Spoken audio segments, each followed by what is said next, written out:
Hello everyone, welcome back to our channel Star Classes. आज हम 8th class का chapter 10 करने वाले चैप्टर 11 करने वाले हैं, जो रहने वाला है डायरेक्ट एंड इनवर्स प्रोपोर्शन। इसमें हम डायरेक्ट और इनवर्स प्रोपोर्शन में ये पढ़ेंगे, कोई भी चीज अगर डायरेक्टली प्रोपोर्शनल है, मीन टू से दैट पहले हम थोड़ा सा बेसिक ले लेते हैं समझने के लिए कि इनवर्स प्रोपोर्शन क्या होता है और डायरेक्ट प्रोपोर्शन क्या होता है। उसके बाद हम इसके रूल्स पढ़ेंगे, कैसे हमें क्वेश्चन पे इम्प्लाइज करना है। उसके बाद हम इसके एक्सरसाइज 11.1 के क्वेश्चन स्टार्ट करेंगे। देखो, डायरेक्ट प्रोपोर्शन क्या होता है? कोई भी चीज अगर डायरेक्टली प्रोपोर्शनल है, डायरेक्ट प्रोपोर्शन, मान लो x डायरेक्टली प्रोपोर्शनल है y के, ठीक है। यहां से अब प्रोपोर्शनैलिटी का साइन अगर हम हटा रहे हैं तो क्या आएगा? कोई कांस्टेंट भी आएगा। अब यहाँ से कोई कांस्टेंट जो है एक्स वाई किसके इक्वल होगा? के इक्वल होगा। ये होता है डायरेक्ट प्रोपोर्शन। इसमें कहने का मतलब ये है, अगर x की वैल्यू क्या हो रही है? इंक्रीज हो रही है, तो y की वैल्यू भी क्या होगी? इंक्रीज होगी, ठीक है। इनवर्स प्रोपोर्शन में क्या हो जाता है? अपोजिट हो जाता है। अगर x की वैल्यू इंक्रीज हो रही है तो y की वैल्यू क्या होगी? डिक्रीज होगी, ठीक है। अब हमें जैसे कोई भी दो उसमें कंपैरिजन करने को, तो डायरेक्ट प्रोपोर्शन से निकालना हो तो x1 y1 x2 y2 करके हम इसको क्या कर देंगे? सॉल्व कर देंगे। लेकिन वहीं अगर इनडायरेक्ट प्रोपोर्शन की बात करी जाए तो इनडायरेक्ट प्रोपोर्शन में क्या होता है? इनडायरेक्ट प्रोपोर्शन में इनवर्सली प्रोपोर्शनल जिसे कहते हैं, ठीक है, इनवर्स प्रोपोर्शन। शायद उल्टा बोल दिया क्या? इनवर्स प्रोपोर्शन में कोई चीज डिक्रीज हो रही होती है, हाँ, उसमें कोई चीज इंक्रीज हो रही है तो दूसरी भी क्या होगी? इंक्रीज होगी। लेकिन इनवर्स में क्या होता है? अगर स्पीड इंक्रीज है, जैसे कि मान लो x की वैल्यू इंक्रीज हो रही है तो y की वैल्यू यहाँ पे क्या हो जाएगी? डिक्रीज हो जाएगी, ठीक है। अगर ये दिया होता y is direct inversely proportional to x, अगर y की वैल्यू इंक्रीज हो रही है तो x की वैल्यू क्या हो जाएगी? डिक्रीज हो जाएगी। अगर y की वैल्यू डिक्रीज हो रही होती तो x की वैल्यू क्या हो जाती? इंक्रीज हो जाती, ठीक है। यहाँ पे रूल क्या होता है? यहाँ पे देखो, यहाँ पे अगर हम इसका प्रोपोर्शनैलिटी का साइन हटाते हैं तो क्या आएगा? इज इक्वल्स टू के वाई आ जाएगा। और अगर हम यहाँ से कांस्टेंट की वैल्यू निकालते हैं तो क्या आ जाएगा? एक्स वाई आ जाएगा। और कभी भी हमें क्वेश्चन गिवन होगा उसमें डायरेक्ट अगर इनवर्स प्रोपोर्शनल लग रहा है तो x Y 1y x2 y2 ऐसे हो जाएगा। इसका यूज करके हम क्वेश्चन को सॉल्व करेंगे। कोई भी 3 टर्म दी होगी और एक टर्म हमें फाइंड करनी होगी। ऐसे ही हम इनवर्स प्रोपोर्शन में करेंगे, ऐसे ही हम डायरेक्ट प्रोपोर्शन में करेंगे। अब हम आ जाते हैं क्वेश्चन पे।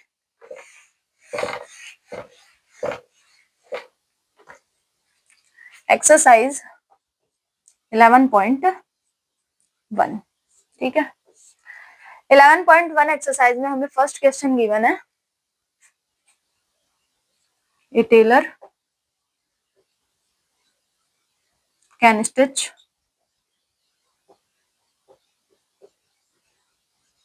ए 28 फ्रॉक्स इन 20 days।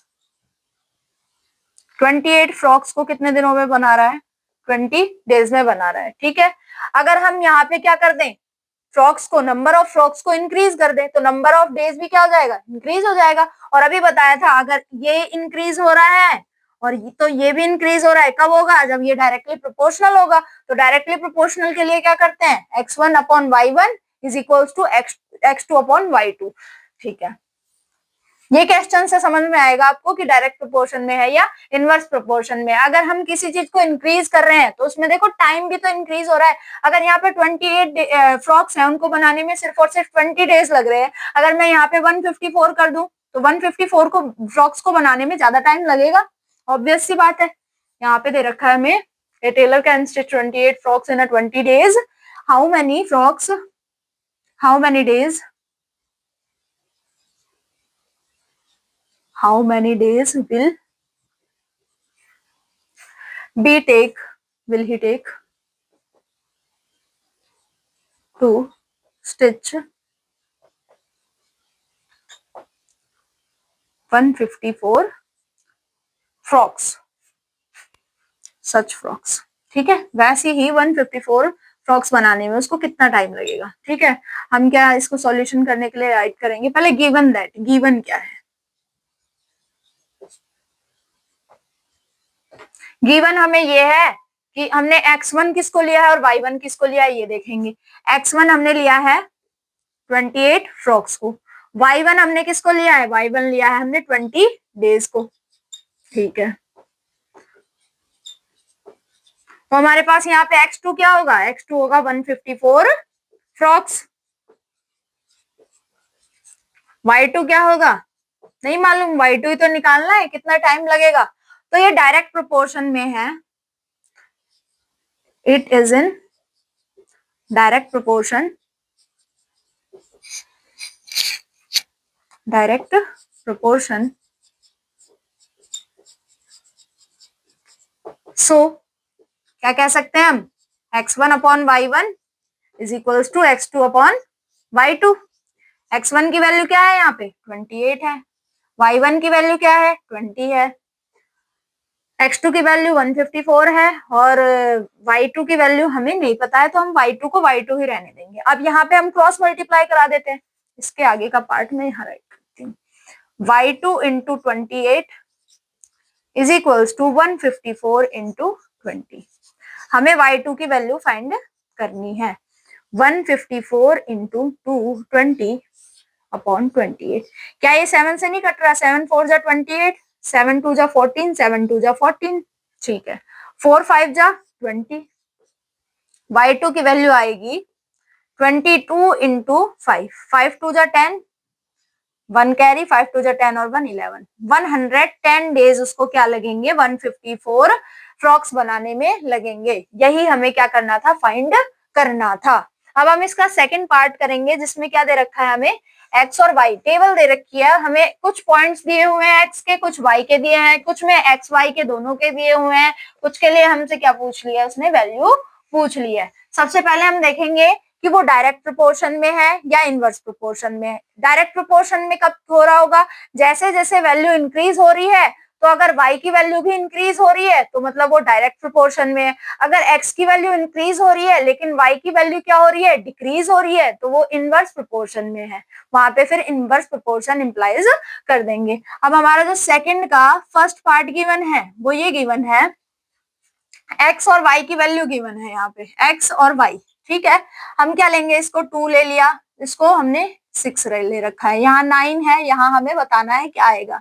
यहाँ गिवन नहीं है, यहाँ हमें क्या निकालना है, y3 24 दे रखा है। ठीक है, यहाँ 33 गिवन है, यहाँ हमें 14 गिवन है और फिर उसके बाद यहाँ पे हमें 17 गिवन है और ये वैल्यू हमें फाइंड करनी है। ये हमने x1 माना, ठीक है, x2 माना, इसको x3 मानेंगे, ठीक है, इसको x4 मानेंगे। यहाँ y2 है ये, ठीक है, यहाँ पे आएगा y5 और ये y6। ठीक है, अब हम क्या करेंगे, यहाँ पे सबसे पहले हमें मालूम है x1 और y1, ठीक है, तो हम क्या करेंगे, हर जो भी वैल्यू निकालनी है उसको x1 और y1, यहाँ देखो पहले तो ये किसमें है, जैसे जैसे वैल्यू इंक्रीज हो रही है वैसे वैसे y की वैल्यू भी इंक्रीज हो रही है, मतलब ये किसमें है, डायरेक्ट प्रोपोर्शन में है। डायरेक्ट प्रोपोर्शन की कंडीशन क्या होती है, यहाँ राइट कर देंगे, इट इज इन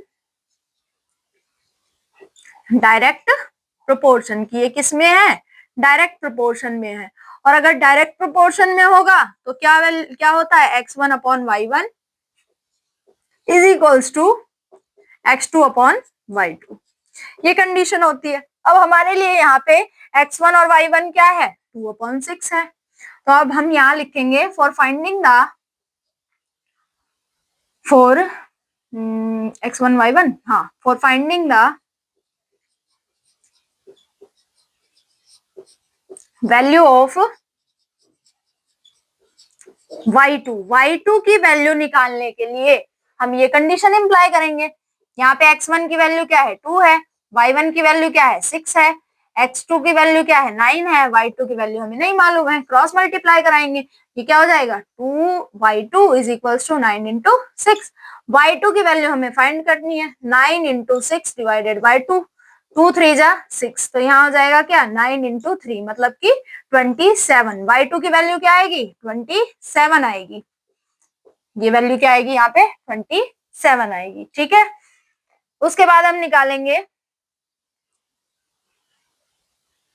x3 की वैल्यू, x3 की वैल्यू निकालेंगे तो चाहे तो इनको ले लो, चाहे x1 y1 को किसके इक्वल रख दो, x3 और y3 के इक्वल रख दो। हम निकालेंगे यहाँ पे, ऐसे ही सेम राइट करना है। अभी मैं इसको इरेज कर रही हूँ क्योंकि y2 की वैल्यू हमारे पास आ गई है। हम निकालेंगे किसकी, x3 की value, for finding the value of x3, for finding the value of x3। x3 की वैल्यू फाइंड करने के लिए हम क्या करेंगे, x2 अपॉन y2 को किसके इक्वल रख देंगे, x3 अपॉन y3 के इक्वल रख देंगे। ये क्या है अभी, डायरेक्ट प्रोपोर्शन में, ठीक है।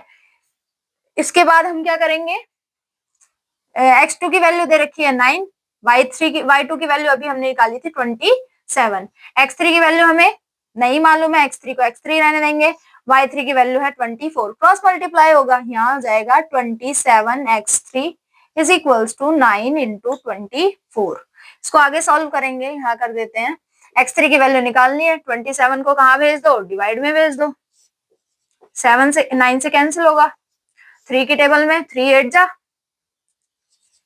x3 की वैल्यू हमारे पास क्या आ जाएगी, 8 आ जाएगी। क्लियर है। उसके बाद हम क्या निकालेंगे, x4 की वैल्यू निकालेंगे, for finding the value of x4। x4 के लिए हम x3 अपॉन y3 को x4 की वैल्यू निकालनी है, क्या करेंगे, x3 upon y3 is equals to x4 upon y4। अब बताओ x3 की वैल्यू, अभी हमें पता है x3 की वैल्यू क्या होगी, 8 होगी, अभी फाइंड करी थी हमने। y3 की वैल्यू है 24 is equals to xy upon 33। ठीक है, हम क्या कर देंगे, यहाँ से क्रॉस मल्टीप्लाई करा दो, क्रॉस मल्टीप्लाई कराने पे 8 into is equals to x4। वैसे जो कैंसिल हो रहे हैं उसको कैंसिल भी करा सकते हैं, हमें x4 की वैल्यू निकालनी है, इज इक्वल्स टू 8 इंटू 33, यहाँ पे क्या आ जाएगा 24, कैंसिल हो गया, 3 टाइम 8 3 से 24, 3 से कैंसिल होगा 11 आ जाएगा, x4 की वैल्यू क्या आ जाएगी हमारे पास, 11 आ जाएगी। क्लियर। अब हम निकालेंगे हमारी y5 की वैल्यू। y5 की वैल्यू निकालने के लिए हमारे पास x4 भी आ गया है और y4 भी आ गया है।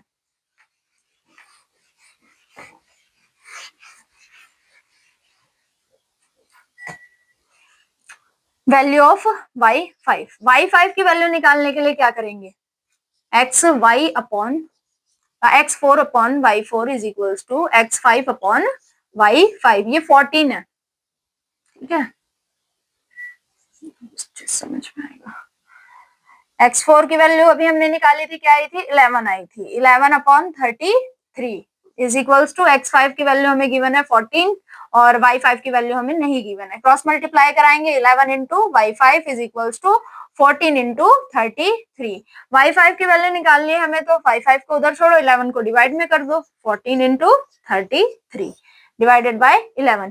क्या कुछ कैंसिल हो रहा है, यस कैंसिल हो रहा है, 11 से 33 कैंसिल हो रहा है 3 टाइम में, यहाँ पे क्या बचेगा 14 मल्टीप्लाई 3, y5 की वैल्यू आएगी क्या 42। y5 की वैल्यू भी आ गई। अब हमें लास्ट y6 की वैल्यू निकालनी है। y6 की वैल्यू निकालने के लिए हम क्या राइट करेंगे, x5 upon y5 is equals to x6 upon y6 write कर देंगे।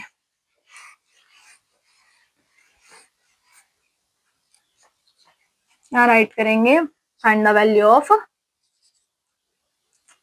y6 की वैल्यू फाइंड करनी है, y6 की वैल्यू फाइंड करनी है, इसलिए क्या करेंगे, x5 upon y5 is equals to x6 upon y6। x5 की वैल्यू 14, y5 की वैल्यू अभी निकाली थी हमने 42 इज इक्वल्स टू x6 की वैल्यू 17 एंड y6 की वैल्यू y6 ही रहेगी। क्रॉस मल्टीप्लाई कराएंगे तो क्या हो जाएगा, y6 into 14 is equals to 17 into 42। y6 की वैल्यू निकालनी है, 14 किस में चला जाएगा, डिवाइड में चला जाएगा, डिवाइड में करेंगे तो यहाँ से क्या हो जाएगा, कैंसिल भी हो जाएगा, कैंसिल हो जाएगा तो यहाँ पे 3 आ जाएगा और 17 3 का क्या होता है 51 होता है और 51 इसका आंसर हो जाएगा। ये हमारा था सेकंड क्वेश्चन का फर्स्ट पार्ट। अब इसके बाद हम कल करेंगे, ये था हमारे डायरेक्ट और इनवर्स प्रोपोर्शन, जिसमें हमने कोई भी चीज, अगर कोई भी नंबर अगर x की वैल्यू इंक्रीज हो रही है और साथ साथ y की वैल्यू भी इंक्रीज हो रही है, मतलब वो कौन से प्रोपोर्शन में है, डायरेक्ट प्रोपोर्शन में है। लेकिन अगर x की वैल्यू इंक्रीज हो रही है, y की वैल्यू क्या हो रही है, डिक्रीज हो रही है, कम हो रही है, या फिर x की वैल्यू डिक्रीज हो रही है तो y की वैल्यू इंक्रीज हो रही है, तो उस प्रोपोर्शन को हम इनवर्स प्रोपोर्शन कहते हैं। कल हम इससे आगे के क्वेश्चन करेंगे। आज के लिए इतना ही। Thank you.